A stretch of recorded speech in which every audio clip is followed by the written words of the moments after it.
आपके जीवन में ऐसा लगने लगे कि हाँ बहुत कष्ट है, कर्जा भी बढ़ गया, तकलीफ़ें भी बढ़ गई, बहुत दुख भी बढ़ रहा है, कहीं परिवार सही नहीं चल रहा है, तो प्रयास करते रहा करो। हफ्ते में एक बार एक चावल का दाना जल के पात्र में डाल लिया, एक काली मिर्च जल के पात्र में डाल ली और उस जल को ले गए, थोड़ा सा चंदन का छींटा डाल दिया, ले जाकर शिव जी को समर्पित कर दिया।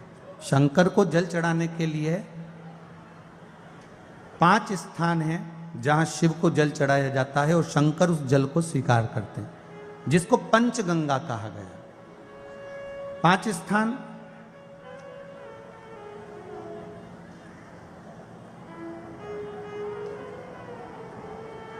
अच्छे से समझ लीजिएगा, जब भी शिव मंदिर में जाएं तो ये 5 स्थान शिव को जल चढ़ाने के लिए ये रखा है। शिवलिंग,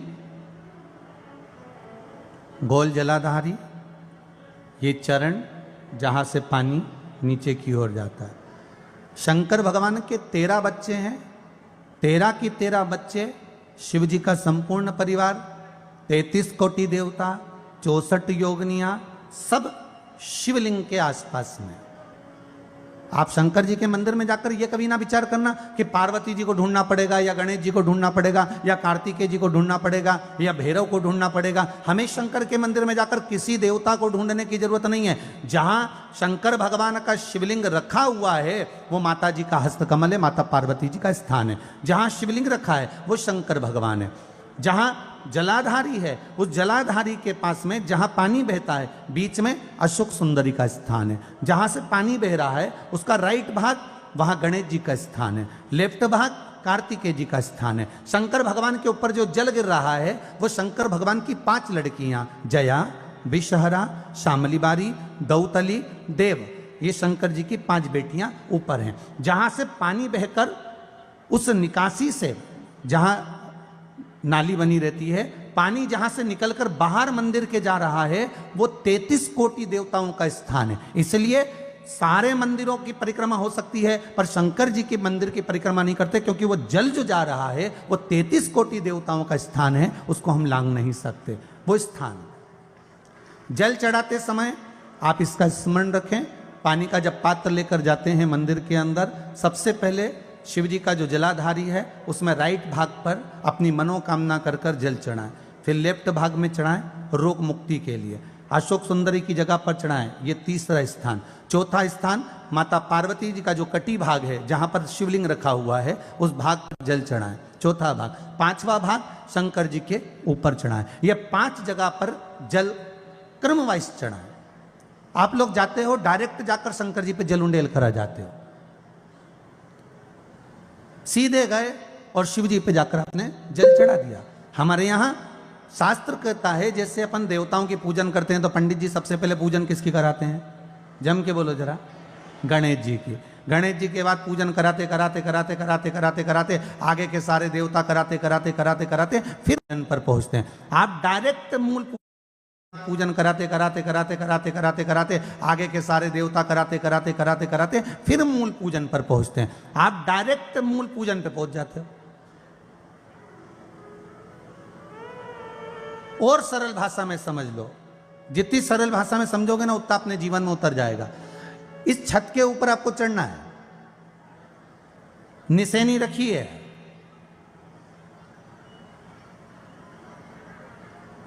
पाए लगे हुए हैं, आप कैसे चढ़ोगे? एक एक पाए पर पांव रखकर चढ़ोगे कि डायरेक्ट पहला पे रखोगे आखिरी पर? जम के बोलिए जरा, एक एक पाए पर पांव रखोगे ना कि धीरे धीरे हमको चढ़ना है। उसी तरह शिव मंदिर में पहुंचने के बाद पहला गणेश स्थान, कार्तिकेय स्थान, अशोक सुंदरी का स्थान। अशोक सुंदरी के स्थान पर जल क्यों चढ़ाया जाता है? क्योंकि भगवान शंकर की सबसे छोटी लड़की जो है वो अशोक सुंदरी है। और ये जो छोटी लड़की है अशोक सुंदरी, ये नारी को अखंड सौभाग्यता का वर प्रदान करती है। कौन सी नारी को? किस नारी को अखंड सौभाग्यता देती है? तो महाराज शास्त्र कहता है जिस नारी के भाग्य में लिखा होता है कि इसको वेधव्य होना है, इसके पति को समाप्त होना है। अगर वो नारी अशोक सुंदरी वाली जगह पर जल चढ़ा देती है तो पति पर अगर काल भी मंडरा रहा होता है तो मां अशोक सुंदरी महाकाल से कहकर काल को टाल देती है। वो अशोक सुंदरी का स्थान, वो माता अशोक सुंदरी का स्थान।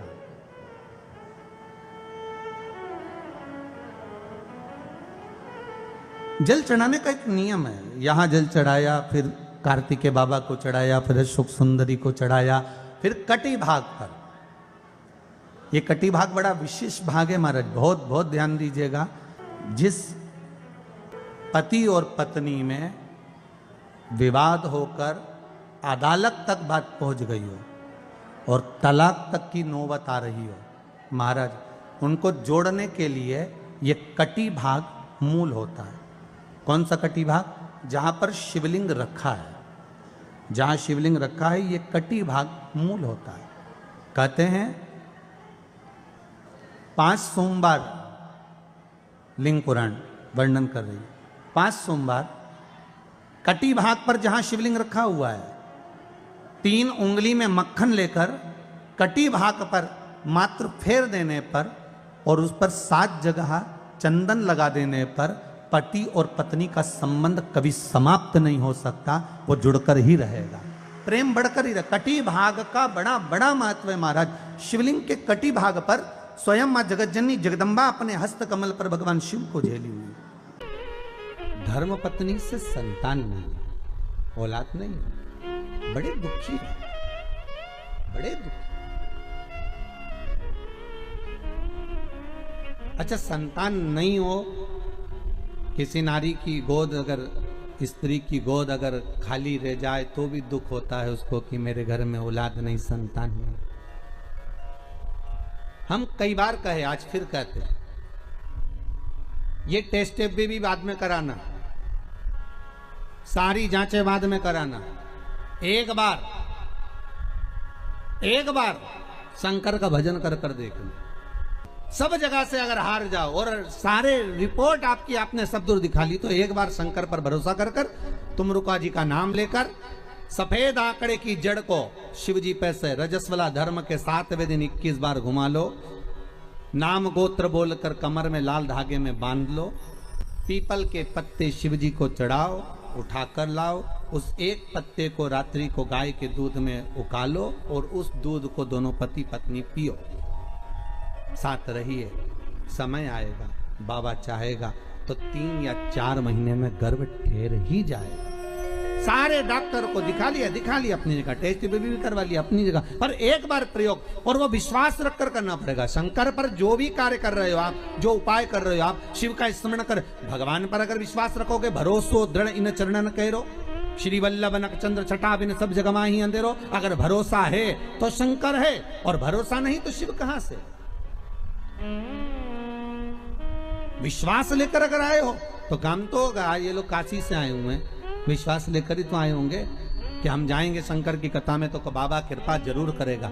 कई लोग यहाँ पर बैठे हुए हैं जो विश्वास लेकर आए हुए हैं, दूर दूर से आए हुए हैं, केवल विश्वास लेकर कि भगवान कृपा करेगा किसी ना किसी रूप में, मुझे विश्वास है कि बाबा मेरी सुनेगा। और फिर कहता हूं, कथा में अगर आपने मन लगा लिया, भले टीवी चैनल के माध्यम से श्रवण कर रहे हो, भले मोबाइल के माध्यम से श्रवण कर रहे हो, भले पंडाल में सुन रहे हो, बाबा से अगर दिल से आपने अगर कह दिया तो 3 महीना बहुत होता है सब कामना पूरी होने के लिए। मेरा बाबा आपको कुछ ना कुछ दे ही देता है, बस आपकी रुचि के अनुसार सुख प्रदान कर ही देता है। आप उस पर विश्वास, भरोसा, भटकना नहीं है हमको, मार्ग से विचलित नहीं होना। मान लो कोई व्यापार, कोई दुकान, कोई फैक्ट्री आपकी ठीक नहीं चल रही है, आप ठेला लगा रहे हो, सब्जी की दुकान लगा रहे हो, कोई दुकान खोल कर बैठे हो, कोई फैक्ट्री लगा कर बैठे हो, कोई व्यापार कर रहे हो और उस व्यापार में तुम्हें आनंद नहीं आ रहा, बहुत तकलीफ चल रही है, बहुत तकलीफ, सब कुछ करके देख लिया पर वो तकलीफ मिटी नहीं रही, तो थोड़े दिन, थोड़े समय किसी भी शंकर के मंदिर में बटकेश्वर महादेव के नाम से एक बेलपत्र चढ़ाने का तरीका जरा समझ लेंगे। आप अगर जिस दिशा में खड़े हो। अगर आप शंकर के शिवलिंग के इधर हो तो बेलपत्री का डंडी का मुख आपकी ओर होना चाहिए। आप इधर हो तो डंडी का मुख उधर हो, आप उधर हो तो डंडी का मुख उधर हो, आप इधर हैं तो डंडी का मुख इधर हो। बटकेश्वर महादेव के नाम से शंकर जी के मंदिर में एक बेलपत्री पर डंडी का मुख अपनी ओर होना चाहिए। जो डंडी है इसका मुख अपनी ओर। बटकेश्वर महादेव के नाम से एक बेलपत्र शंकर भगवान को समर्पित करो बटकेश्वर महादेव के नाम से। और बेलपत्र चढ़ाने के बाद में जो तुम्हारे कलश में जो जल है, लोटे में जो जल है, वो 7 बार, लोटे का जल 7 बार, 7 बार से मतलब है अलग से लोटा भरना नहीं है, 7 बार उसी लोटे का जल जब बेलपत्र डंडी समेत समर्पित कर दें, 7 बार उस लोटे के जल को 7 बार बटकेश्वर महादेव का नाम लेकर अपनी मन की कामना कर कर बाबा से विनती करते हुए कि बाबा मेरी ये छोटी सी अर्ज स्वीकार करते, 7 बार उस जल को चढ़ाओ। लगातार कम से कम आप 15 से 20 दिन तक लगातार बटकेश्वर महादेव के नाम से चढ़ाओगे। ऐसी कोई दुकान और फैक्ट्री नहीं तो चले नहीं और आगे बढ़े नहीं और काम सुलझे। बटकेश्वर महादेव, भगवान शंकर का ये नाम, भगवान शिव का ये स्तुति, भगवान शंकर का ये नाम बटकेश्वर महादेव। स्वयं भगवान शंकर ब्रह्मा जी का जब सिर कटकर बड़का पेड़ बन जाता है और उस पेड़ के नीचे, वृक्ष के नीचे शंकर भगवान विराजमान हो जाते हैं, शिव जी उसके नीचे विराजमान हो जाते हैं, उसी का नाम बटकेश्वर महादेव पड़ा। बटकेश्वर महापुराण की कथा कहती है, भगवान शंकर का चरित्र कथा है कि जिस बच्चे को, जिस मनुष्य को, जिस स्त्री को, जिस कन्या को, जिस बेटे को, बेटी को, बुजुर्ग को, महिला को, पशु को, पक्षी को, जानवर को, जलचर को, थलचर को, किसी को भी अगर शंकर जी की पूजन करना नहीं आए, आड़ी टेढ़ी भी कर देगा तो भी शंकर भगवान उसको स्वीकार कर लेंगे और शंकर उसको वर प्रदान कर देंगे। शिव उसकी पूजन को स्वीकार कर लेते, शंकर भगवान उसकी पूजन को स्वीकार कर।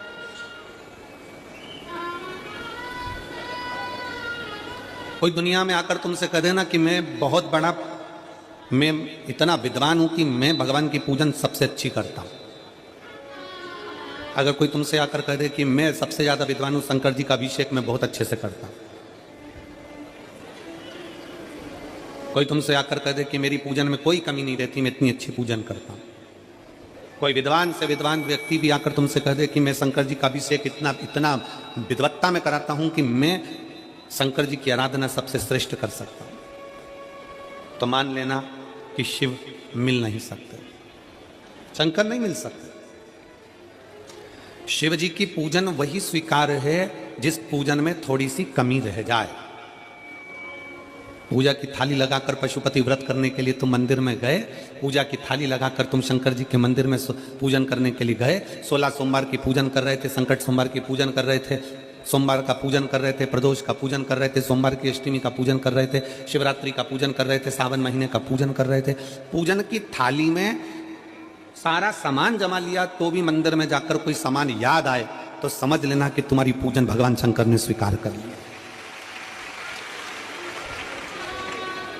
और मुझे विश्वास है मेरी जीजियों पर, मुझे विश्वास है मेरी बेटियों पर, मुझे विश्वास है मेरे बेटाओं पर और मेरे जीजाओं पर। मेरी जीजियों ने, मेरे जीजाओं ने, मेरी बेटियों ने कभी तो मंदिर में पूजन करी होगी। बोलो करी कि नहीं करी किसी मंदिर में जाकर पूजन? जम के बोलो जरा, करिए ना। और आपकी पूजन की थाली में, आपके पूजन की थाली में कुछ ना कुछ कमी तो रही होगी ना। कभी माचिस रह गई, कभी दिया रह गया, कभी अगरबत्ती रह गई, कभी कंकु लाए थे कंकु रह गया, कभी चंदन रह गया, कभी कोई जनेऊ रह गया, कभी सुपारी रह गई, कभी कोई प्रसाद रह गया। फिर याद आया मैं तो ये घर छोड़कर आ गई, मेरे घर पे रह गया, अब क्या करूं? शंकर जी की कथा कहती है कि शिव उपासना में अगर तुम्हारी थोड़ी सी कमी रह जाए, समझ लेना कि शंकर जी ने तुम्हारी उपासना को स्वीकार कर लिया। और यह केवल तुमसे ही मतलब नहीं है,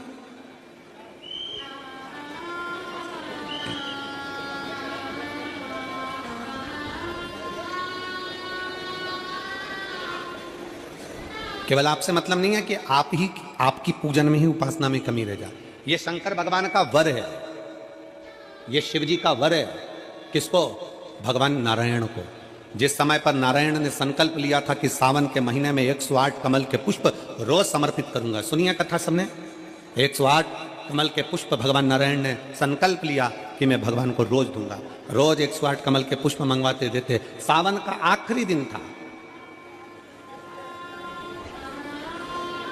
सावन का आखिरी दिन, और सावन के आखिरी दिन भगवान नारायण 108 कमल के पुष्प लेकर भगवान को चढ़ाने के लिए जैसे ही बैठते से ही जैसे ही चढ़ाने के लिए बैठे, वैसे ही एक कमल का पुष्प कम रह गया। लक्ष्मी जी से कहा जाओ जल्दी से कमल का पुष्प लाओ। लक्ष्मी जी कमल का पुष्प ढूंढती रही, नहीं मिला। सब दूर देखा, सारी जगत में देखा, पर कमल का पुष्प लक्ष्मी जी को नहीं मिला। लक्ष्मी जी को कमल का पुष्प नहीं मिला। आखिरी में पूजन की थाली में कमल का एक पुष्प कम रह गया। भगवान नारायण ने अपना आंख निकालकर भगवान शंकर को समर्पित कर दिया। क्या निकालकर समर्पित करी? अपनी एक आंख।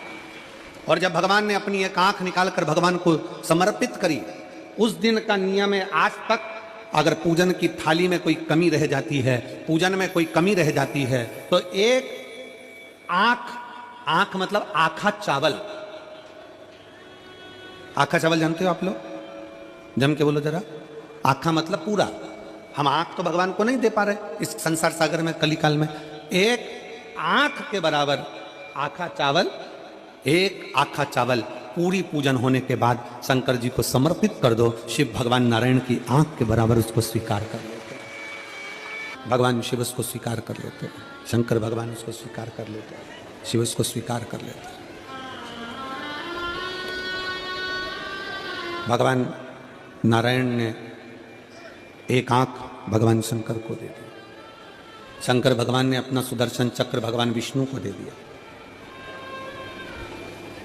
भगवान शंकर त्रिनेत्रधारी हो गए और भगवान नारायण सुदर्शन चक्रधारी हो गए। सुदर्शन चक्रधारी 108 कमल के पुष्प में से एक पुष्प अगर छुपाने वाला कोई था तो वो देवाधिदेव महादेव थे। शंकर भगवान ने कहा भगवान विष्णु से, हे नारायण, आपके कमल के पुष्प को, एक पुष्प को मैंने छुपाया था। आज मैं वर देता हूं, जो शिव की आराधना करेगा, जो शंकर की आराधना में बैठेगा, उसकी पूजा की थाली में जान करके नहीं तो तुम घर पे कोई सामान जान करके छोड़ जाओ, जान करके नहीं, लेकर सब जाना। पूरी पूजन की थाली में अगर कोई कमी रह जाती है, शिव कहते हैं उसकी पूजन को मैं स्वीकार कर लेता हूं, उसकी पूजन को मैं स्वीकार। जान करके कोई कार्य नहीं करना है अपने को। नहीं तो तुमने सोचा कि पूजा की थाली में सब कुछ रख लूं, एक सामान घर पे छोड़ दूं। सीवर वाला महाराज जी बोला है, ऐसा काम नहीं करना। कई लोग जान कर जब घर से निकलते हैं तो कोई शुभ शकुन करना रहता है तो जान करके शुभ शकुन करते हैं। गाय को घेर के लेकर आएंगे, बछड़े को घेर कर लेके आएंगे कि आज ये जा रहे हैं तो इनके सामने से दूध पीती हुई बछड़ा और गाय निकलेगी तो शुभ शकुन होगा। अब वो तो अनायास कोई शुभ शकुन हो जाए, अचानक से कलश लेकर कोई स्त्री निकल जाए।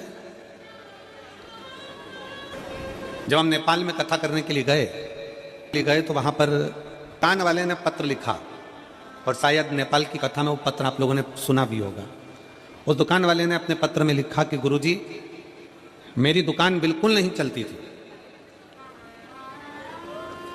और मैं किसी देवता पर भरोसा नहीं करता, मैं कहीं नहीं जाता, पर 15 घर छोड़कर एक लड़का रोज प्रतिदिन 1 लोटा जल लेकर शंकर जी के मंदिर में जाता है और मेरा दुकान पे आने का समय वही टाइम होता है। वो लोटा लेकर निकलता है और मैं दुकान की ओर बढ़ता हूँ, दोनों का मिलना थोड़ा आगे होता है। गुरुजी, जब से वो 1 लोटा जल भरा हुआ कलश मेरे सामने से निकल कर जाता है, तब से मेरी दुकान चलना इतनी प्रारंभ हो गई कि मुझे पीछे पलट कर नहीं देखना। अब ना उस दुकानदार ने उस लोटे वाले को कहा कि तू जल लेकर जा, उस लोटे वाले ने भगवान शंकर की कथा को श्रवण करा और एक लोटा जल लेकर शंकर के मंदिर में जाना प्रारंभ करा। संसार के ऐसे कई शिव भक्त हैं जो अपने घर से एक लोटा जल लेकर शिव जी के मंदिर में जाते हैं। कोई सुबह सुबह निकल कर जा रहा होता है, भरा हुआ लोटा उसके सामने से निकलता है तो शुभ शकुन हो जाता है और जाते हुए का कार्य सफल हो जाता है। अपने आप मंगल शकुन हो रहा है, अपने आप मंगल शकुन हो रहे हैं।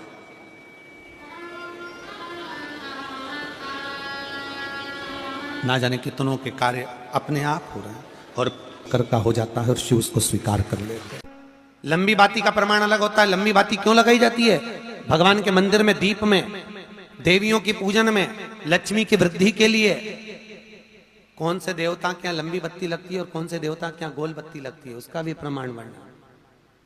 किसी देवी की पूजन करो तो लंबी बत्ती आती है, कुल देवता की पूजन करो तो लंबी बत्ती आती है।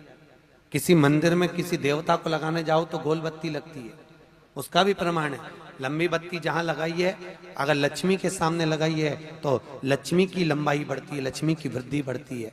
अगर कुल देवता के नाम की लगाई है तो वंश की वृद्धि होती है। इसलिए हमारे यहाँ अमावस्या पूनम को जो पाटे वाटे भराते हैं उसमें गोल बत्ती नहीं लंबी लगाई जाती है, जिससे हमारा वंश बढ़े। नवरात्रि में देवी जी की जो बाती लगाई जाती है वो लंबी लगाई जाती है, गोल नहीं। क्यों? क्योंकि जिससे माँ हम पर कृपा बना कर रखे, हमारा वंश खूब बढ़े, हमारे यहाँ लक्ष्मी की वृद्धि हो। स्थिर बाती, गोल बाती लगाई जाती है ब्रह्मा के मंदिर में, इंद्र के मंदिर में, देवता के मंदिर में। तुलसी के सम्मुख में लंबी बाती नहीं लगती, तुलसी के सम्मुख में गोल बाती लगाई जाती है महाराज, जिससे स्थिरता का भाव केंद्रित हो। स्थिरता का भाव।